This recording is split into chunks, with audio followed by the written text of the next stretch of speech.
हमारे साथ अब एशिया पाम अलायंस के चेयरमैन अतुल चतुर्वेदी हैं। अतुल जी नमस्कार। इंटरेस्टिंग हफ्ता था पिछला वाला और इस हफ्ते की शुरुआत भी ऑन द हायर साइड हुई है। खाने के तेलों के हिसाब से पाम तेल 2 महीने के हाइस पर है, सोयाबीन 3 हफ्ते के हाइस पर है। इंटरनेशनल मार्केट्स में बायोफ्यूल मैंडेट पर सबकी नज़र है और उसका भी रिएक्शन है। सबसे पहले तो किस तरह से इन सब को आप प्राइसेस को इम्पैक्ट करता हुआ देखते हैं? देखिए, मार्केट की बहुत ज्यादा दबी हुई थी, बहुत internationally as well as domestically. तो उसके बीच में तो ये अभी एनवायरनमेंट प्रोटेक्शन एजेंसी या ईपीए जिसको बोलते हैं, उसने जो मैंडेट चेंज किया है इन 2026 बायोडीजल का from 3.35 billion gallons to about 5.61 billion gallons, which works out to something like 67%. This is a massive game changer. और जो मैं समझता हूँ कि इसका कारण मेजर ये है कि एक तो Chinese buying of soybean from USA बहुत ज़्यादा सबड्यूड हो गई थी and China was sourcing it's beans from Brazil.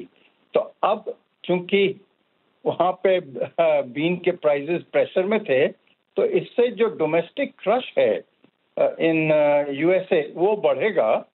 पर this could be very positive for oil. हो सकता है मार्जिनली नेगेटिव फॉर मील, क्योंकि अब मील ज़्यादा बनेगी।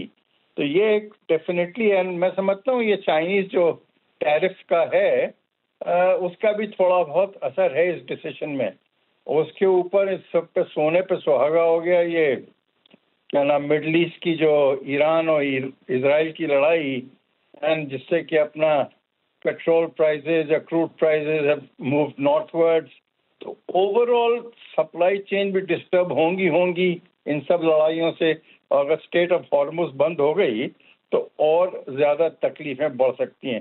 तो ये सारी चीज़ें हैं, मैं समझता हूँ a very very bullish for prices. तो अगर सोया बढ़ेगा तो पाम नीचा नहीं रह सकता, पाम को भी बढ़ना पड़ेगा और जो बढ़ रहा है। और इसके बीच में अतुल जी जिस तरह का इंपोर्ट इंडिया देख रहा है, तो हम यहाँ पर क्या वो इंपोर्टेड इन्फ्लेशन आता हुआ देखेंगे?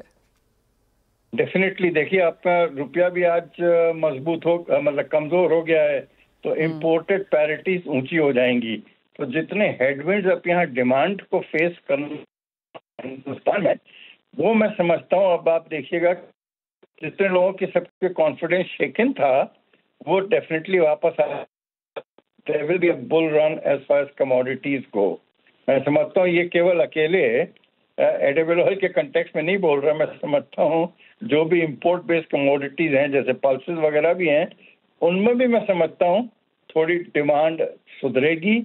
और ये लड़ाइयों का कुछ भरोसा नहीं है, तो इसलिए लोग बात ज़्यादा खरीदेंगे। जिसको 1 किलो चाहिए वो 2 किलो खरीदेगा। तो वो भी फैक्टर्स रहेंगे। एब्सोल्युटली अतुल जी, बहुत शुक्रिया साथ जुड़ने के लिए। तो क्लियरली जिस तरह का मैंडेट हमने बायोफ्यूल का आते हुए देखा है उसका इम्पैक्ट तो है ही, और साथ ही साथ चाइना की तरफ से मिडल ईस्ट की तरफ से जो इम्पैक्ट्स हैं उनका भी यहाँ पर इम्पैक्ट प्राइसेस पे देखने को मिला है। ये